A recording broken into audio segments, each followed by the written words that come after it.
Bryant Drive, reminiscent of the Old South. It dominated Miller's Bay. It was built as a home by Spencer lumberman Franklin Fleet in 1917 and was then known as the Highlands. Locals called it the Ferry Cliffs. Later, it was called Floating Mansion, and it was certainly one of the finest homes in Iowa, sitting on 70 acres of land and reportedly built at a cost of $147,000. That would be $3 million in today's money. Back in 1927, President Calvin Coolidge was invited to use the floating home as his one-month summer residence, the Summer White House. The offer was extended by a group led by then Republican National Chairman Hanford McNair of Mason City, who said it was the finest home in the state of Iowa. The Iowa delegation had lunch with President Calvin Coolidge in the White House, extending the invitation. But Coolidge chose the Black Hills of South Dakota. Following that, the Highlands Mansion stood empty for many years, falling into disrepair and a renewal planned to make it a private club. The club was to be known as the Empire Club. In 1929, the year of the stock market crash, and the project crashed also.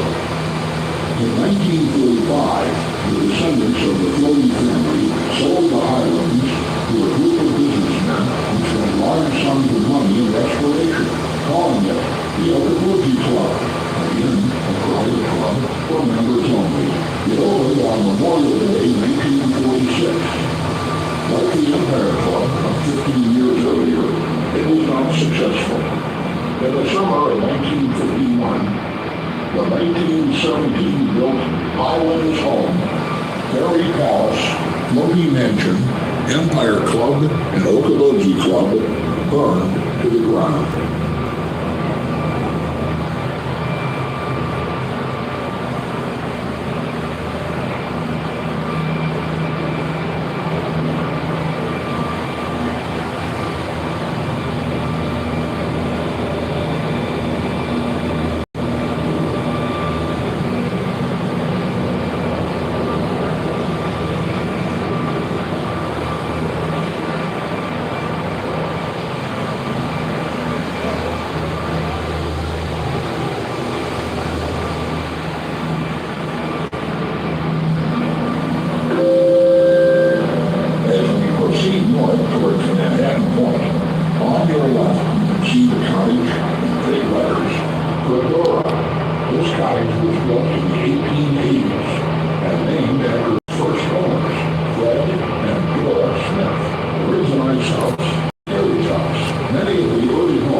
In 1892, a second story with sparse metal accommodations was added, as well as a deck sitting area with adult beverages being served. Later, a dance area was added even further east along the point. This would ultimately lead to its downfall as rising waters and ice damaging the building. Manhattan Beach changed in the 1920s as automobiles replaced the steamboats, making trips to other places on the lake possible. In early 19 1930s, the structures over water were torn down, and the wood was salvaged to build cabins further back from Manhattan Point. After World War II, the Hubert Ross family at Des Moines bought the resort, and it was known as Ross's Manhattan Beach. The Ross family would later create Vacation Village, just north of Manhattan Beach, now known as George West. Charles Long of Sioux City now owns Manhattan Beach.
As we depart Manhattan Beach Point and go across the lake, you'll again have another excellent view of West Lake Okaboji, 3,939 acres in area with more than 20 miles of shoreline. It is the second largest natural lake in Iowa, with Big Spear Lake the largest. Some say West Lake is so named because of many oak trees on its eastern shore. In pioneer days, a prairie fire swept in from the west and burned all the trees on the west shores of the lake.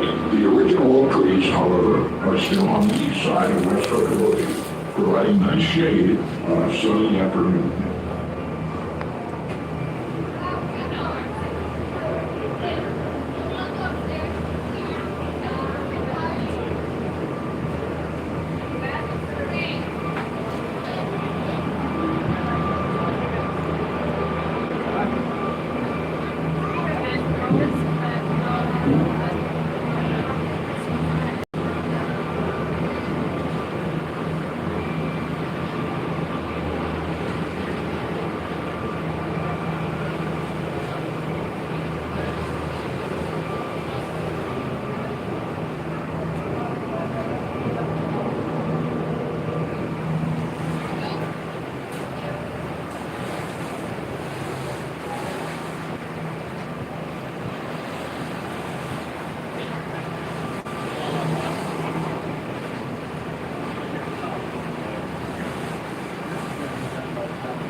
The value was low.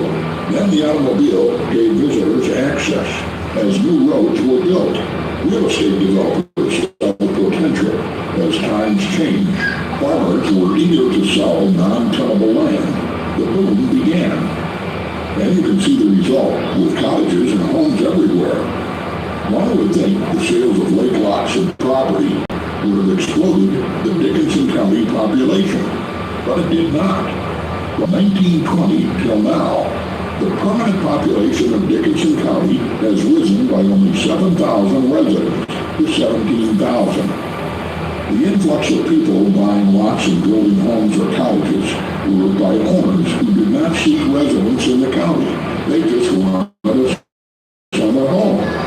It's estimated the summer population occupying cottages and homes jumps the local population to 35,000 in the summer. On summer weekends, Iowa Great Lakes visitors can number in excess of 100,000, with the biggest gathering on the 4th of July. 2,000 boats gather on Smith's Bay in front of Arnold's Park to view the fireworks display. It's a dazzling sight to see all these boats, with thousands of people cheering from the shoreline.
smallest state park in Iowa. Very nice swim beach there, still very much used, but it's the smallest state park in Iowa. We're heading back now across West Lake. The bay to our north is called North Bay and is known for its nice sandy beaches. To the northwest part of the bay, there are two interesting areas. First, a place called Okaboji Beach. It was developed in the early 1920s by the Sioux City Tribune, a newspaper. It has its own canal entrance, a boat ramp, and an island in the middle. For $94 and a 3-year subscription to the Sioux City Tribune, you can own a 25-foot lot with a boat access to West Lake Okaboji. In 1929, the Great Depression shut it down. They took them off the market. But much of it survives to this day, with many cottages on 25-foot lots. In all, 503 Okaboji lots were sold, with sales totaling $50,000. Just south of Okaboji Beach, you see 2 white lighthouses. This is the entrance to West Okaboji Harbor, another development providing access to West Lake Okaboji via a system of dredged canals. It was developed in the late 60s into the 70s, with 137 50-foot lots and a boardwalk on top of the canal walls. The canals are 9 feet deep. Lots in West Okaboji Harbor are valued now at $3,600 a foot, which translates to $180,000 for 50 feet of boardwalk and wall. It was, and is, a very successful development.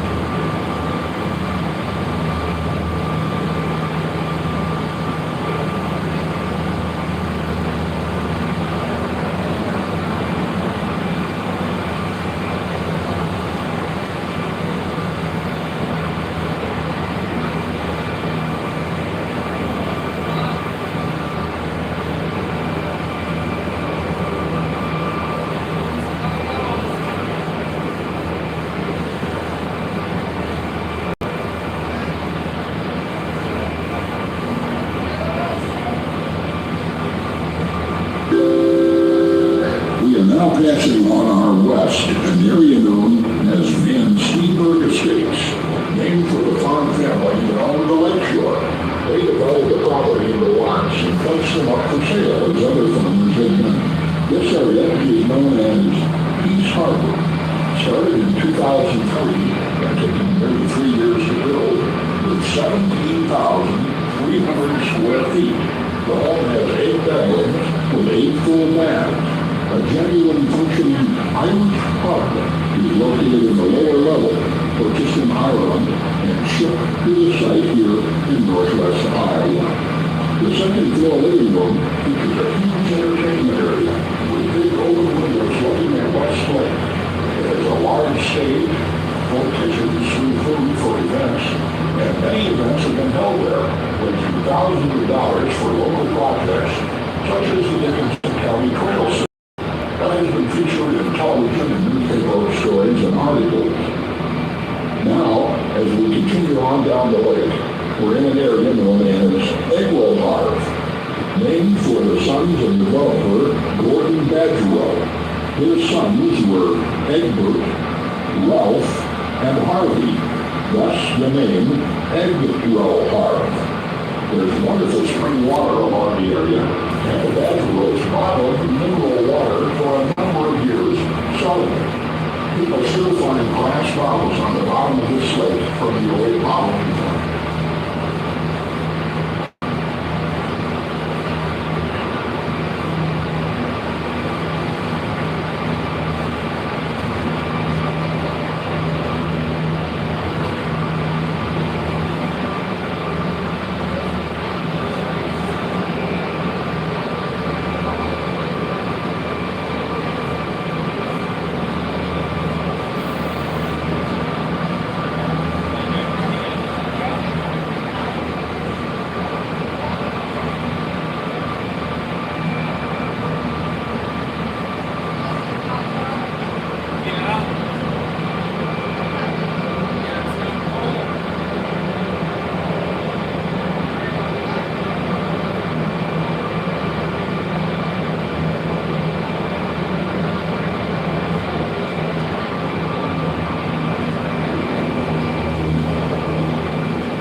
It's now a timeshare resort.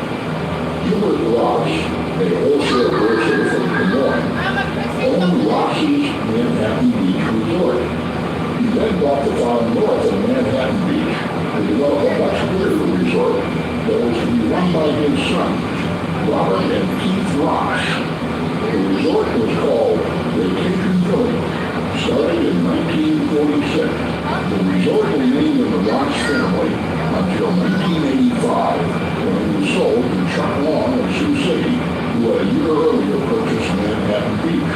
Long was a prodigious builder, and he added many more cabins and new hotel rooms, an event center, and a large restaurant open to the public. He changed the resort's name from Vacation Village to Village West Resort, a timeshare, and sold hundreds of new timeshare units that he had constructed. Village West, as you look at it today, looks very much as Mr. Long built it in the 1980s.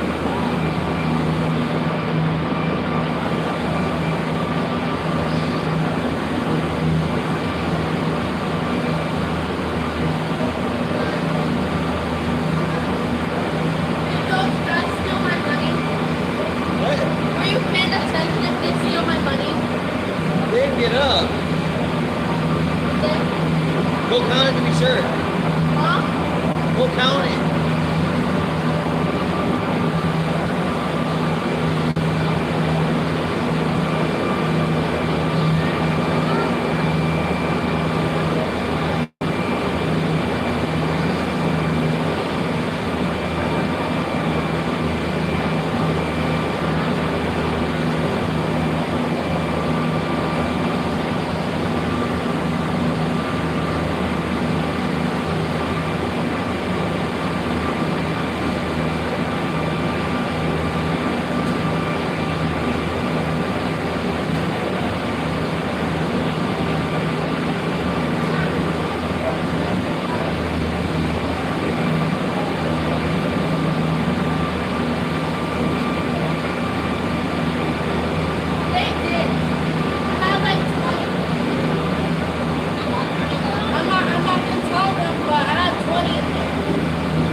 This would be a good time as we're cruising to talk a little bit about the values of what you can seen on the shoreline of West Lake Okaboji. Dickinson County Treasurer records reveal there are 1,382 residents on West Lake Okaboji. East Lake Okaboji has 1,036 residences. Big Spirit Lake, the biggest natural lake in Iowa, has the lowest number at 680 homes. West Lake Okaboji Harbor, that we mentioned earlier, has a total of 140 residents. So a total of 3,500 homes and cottages are on the 5-hour Great Lakes. These lakeside homes, of course, would be a huge tax base for Dickinson County. As it has developed, lakeshore property has grown steadily in the past 100 years. Greater increases in church started really in the 1970s. According to the county treasurer, depending somewhat on location, on West Lake Okaboji, the shoreline lots we are passing, not including the homes on the lot, are valued from $11,000 to $14,000 per foot. Thus, a 60-foot lake lot on West Lake Okaboji is appraised between $660,000 and $840,000. A limited number of lots of 100 feet or more have sold in the range of $1.6 to $2 million just for the lot. Yeah, I got some waves now. Keep pulling, yeah. I need a good workout. $5,000 shoreline foot. East Okaboji is 1,843 acres. The average depth of the lake is 9 feet. The maximum depth is 20 feet. The DNR reports 14 Look at that blade. species of fish in the lake. And finally, Big Spirit Lake. The lakeshore value of lots on that lake are placed between $4,800 and $6,000 a foot. Big Spirit is Iowa's largest natural lake with 5,684 acres. The average depth is 17 feet. And the maximum depth in Big Spirit Lake is 24 feet. There are 13 species of fish. Residents of Big Spirit Lake call it the Quiet Lake. Yeah, he definitely took some. He definitely took some from him. How you getting that out? You want it back? What would you do if somebody took your money? You beat the shit out of him. Remember that lady that stole $200 out of his wallet that was on the couch? Yeah. Yeah. We don't play games. I'm stealing money. What do I do? You're not gonna give it back to me. I'll tell your mom. I did. She doesn't understand. We don't talk about this. I'll be back by your grandma. I'll put that guy back to the bag at home.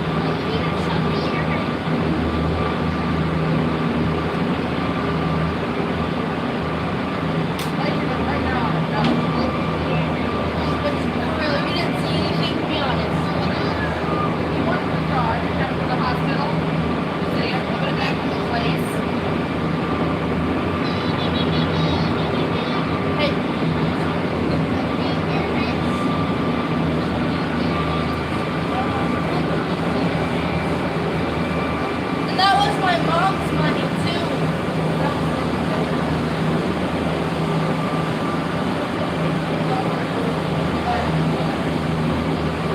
You need to get yourself a purse like Grandma has. That way you can bring that around and not have to worry about it.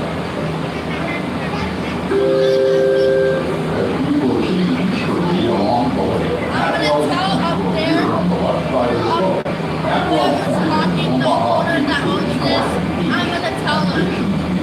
I don't have to. on the left side of the road, you'll see about 400 feet of open shoreline. This property falls into the They location look of like they. Resort on Dixon like- Beach, which has You been a didn't see 'em. landmark resort on West Lake Okaboji for 125 years. It was originally built by the KA back of Fairfield, Iowa. Back in Maybe they had a crush on you. and now Verona and Purdy. It was a real reason. He started with 24 rooms. When toned down in 2018, there were 140 rooms. Ocean got many resorts booked, and the inn became one of them when debt could not be sustained. In 2017, the property was sold at auction with a number of bidders increased. The final sale price was $5.5 million and included 70 acres to the north of the resort. After building demolition, 5 lakeshore lots were sold. The 70 acres behind the property will never be developed, held in a natural green state with public driveways and a park near the lake for the walking access to the lake. You should have left your money in the car. I know.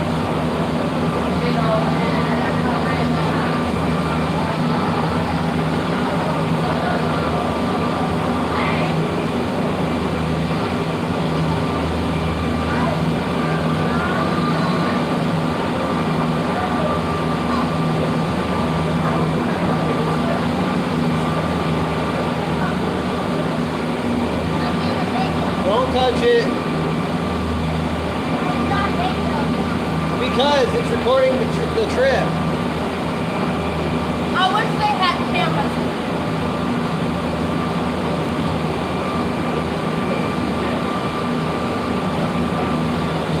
Not me, man.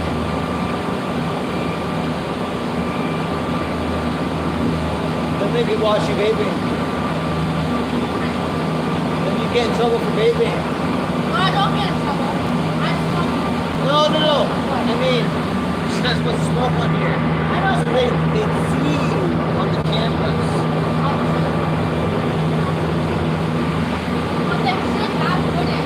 It's not cameras. Since they can track them slowly.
Long Beach. And dead ahead, we can see the grade between East and West Lakes Okaboji. It is U.S. Highway 71. The first solid grade crossing came with the railroads, although rocks and fill had been used by Indians who walked across the area when the water was low, thus avoiding letting the water all the way all around all the lake. In the early 1800s, about 300 feet of water separated the two land areas, north and south. Today, there's a 40-foot opening under the Highway 71 bridge to accommodate boating between the two lakes. There's also a walking tunnel under Highway 71 next to Arnold's Park Swimming Beach. Also coming into view south of the grade is Philoworth's Beach Resort, another of the large resorts on West Lake Okaboji. It has been owned by the same family since 1919. A.T. Philoworth, a lawyer from Sanborn, Iowa, built his family a cottage in 1919 in Arnold's Park. After construction, people inquired if they could rent the cottage, as it had a very nice view of West Lake, was near Arnold's Park and the Central Ballroom. In the early 1920s, Philoworth built 7 more cottages right on the water. By 1930, there were 36 cottages, and the rest, of course, is history. So Philoworth Beach is 100 years old this year.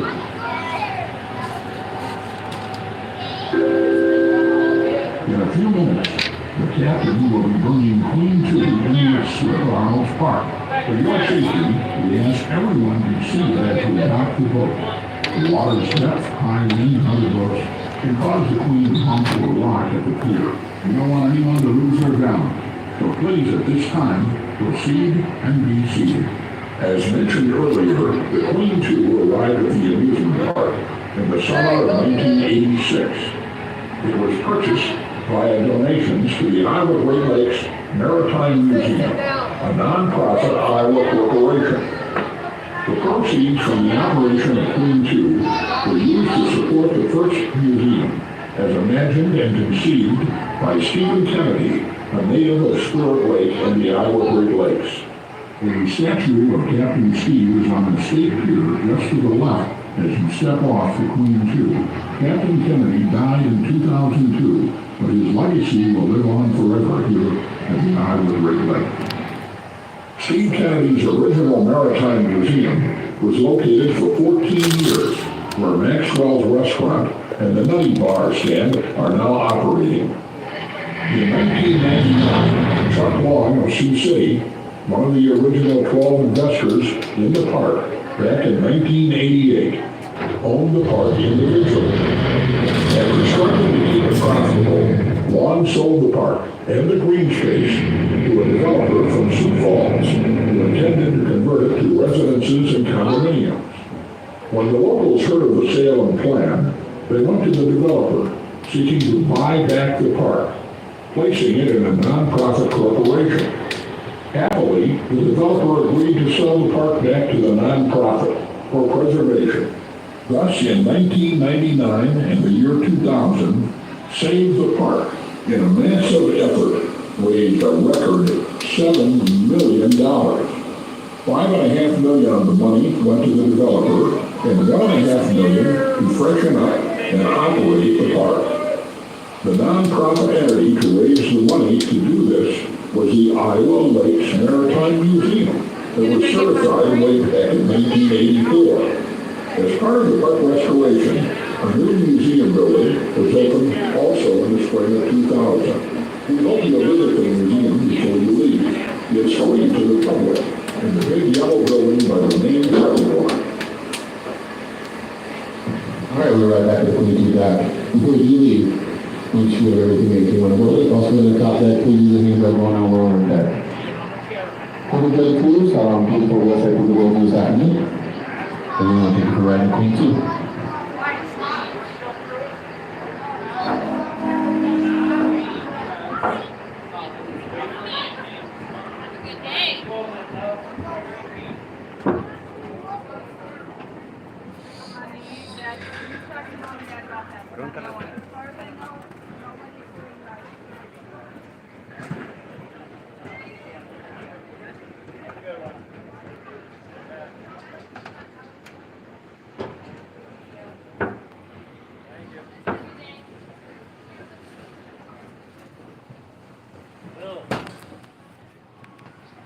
Which one?